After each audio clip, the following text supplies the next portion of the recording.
So my fiance was dating my older brother without me knowing. Yo guys, it's your boy DCO. I'm at Whib Studio. I want to take you down a story that changed my life and made me become a hookup boy that I am today. So while growing up, we're trained up in this very cultured way of you should have this one girl beside you, this one person that you would love, this one person you would care for, and we grew up with that mentality. I got to meet a lady when I was done with secondary school, and I was actually in the university then. I met this lady, we started dating. I was actually sponsoring her in the school then. I was paying her school fees then, because I actually did not have anybody to support me then. I was just doing my stuff on my own. Anybody you call in the family will be like, how far guy, you be man, just need to man up yourself and do your shit yourself. So I was actually sponsoring myself, going to school part-time, while she was actually in the full-time. She was going to school and I was also doing the payment and everything. I actually did literally everything for this girl. During those periods, we were having this whole lovey-dovey, whatever. We were enjoying ourselves. The little time we had, we spent it together. I got her things after I graduated from the university, because I was actually in my third year when she came to the school. When I met her, actually, she was a fresher when I was in my third year. So I graduated and she was still in the school. I was still doing the whole sponsoring, taking care of her. After school, she would come to the house and just spend time together.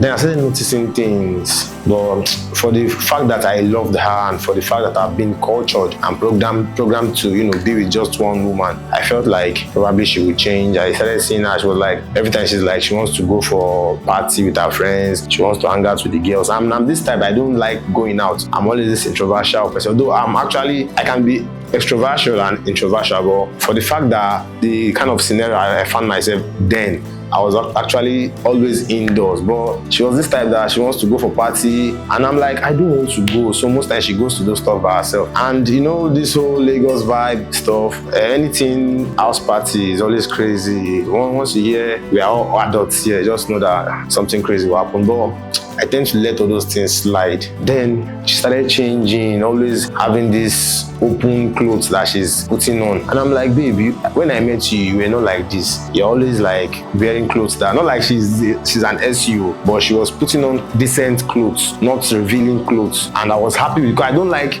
my stuff being out there. I like my stuff for me and to myself alone. But she was putting on this revealing stuff. I was complaining. She would be like, babe, I'm a Gen Z. You should not stop me from doing what I want to do. I don't want to stop her. I left her, but I was still observing. Then all of a sudden, I discovered that she started dating other guys. People would come and meet me and tell me that, after this you see your babe, it's so person, you see your babe, so person.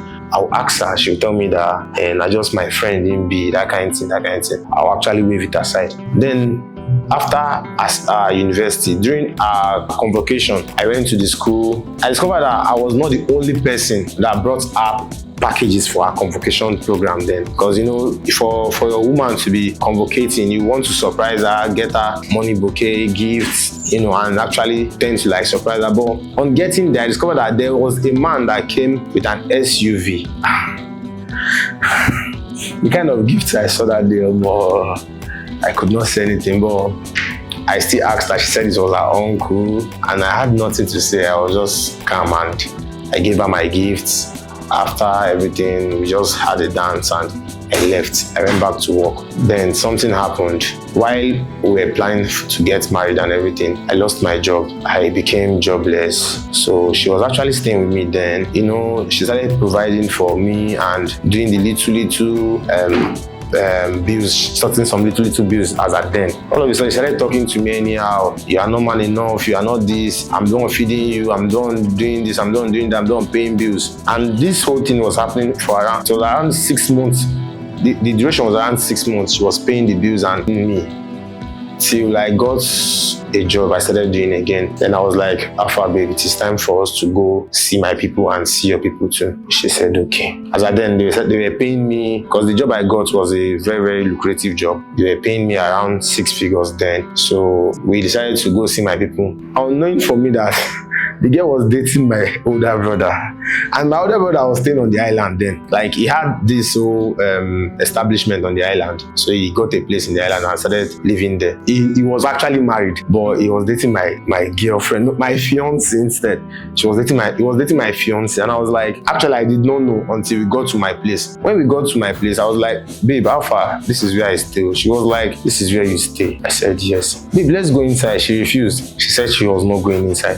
What happened? Why don't you want to go inside? She said nothing. I was trying to like force her, let's go in, because we actually had a reason for coming to this place. So you don't just tell me that you are not going inside all of a sudden. She said she's not going inside. Then what's the reason why you don't want to go inside? She said nothing. We're still dragging and dragging when my older brother came out. Immediately he saw her, he shouted, Cynthia, and she was like, Ben. And I was like, how do you know Cynthia? How do you know Ben? Ben was like, I'm on that girl they always tell you about now, that hookup girl I see for Allen Avenue. And I was like, Allen Avenue? Maybe Allen Avenue, I don't understand. See, Allen Avenue, baby, say they carry normal hooks now. I said, babe, fine, I've heard that you do some, crazy stuff, but Allen Avenue, it has gotten to the level of you being around Allen Avenue doing hooks. Even with my own brother, not just anybody, my own brother. And since then, like, I've never ever had the same mindset where women are. Since then, I've been like, oh my guy, all girls not the same, just they do your thing. I actually tried going into another relationship, but the lady was just after money. So I discovered that since they're after the money, let me just give them the money and get what I want also. Because I feel like many of these Lagos girls are just out for the money. So since then, I've been doing hookup. I swear down, I've been doing hookup. As I'm talking to you now, I'm working on building a website where you can easily book me without people, getting people involved. You just book me online and I'll just come to your place, do my work and get paid. Honestly speaking, I don't do no love anymore.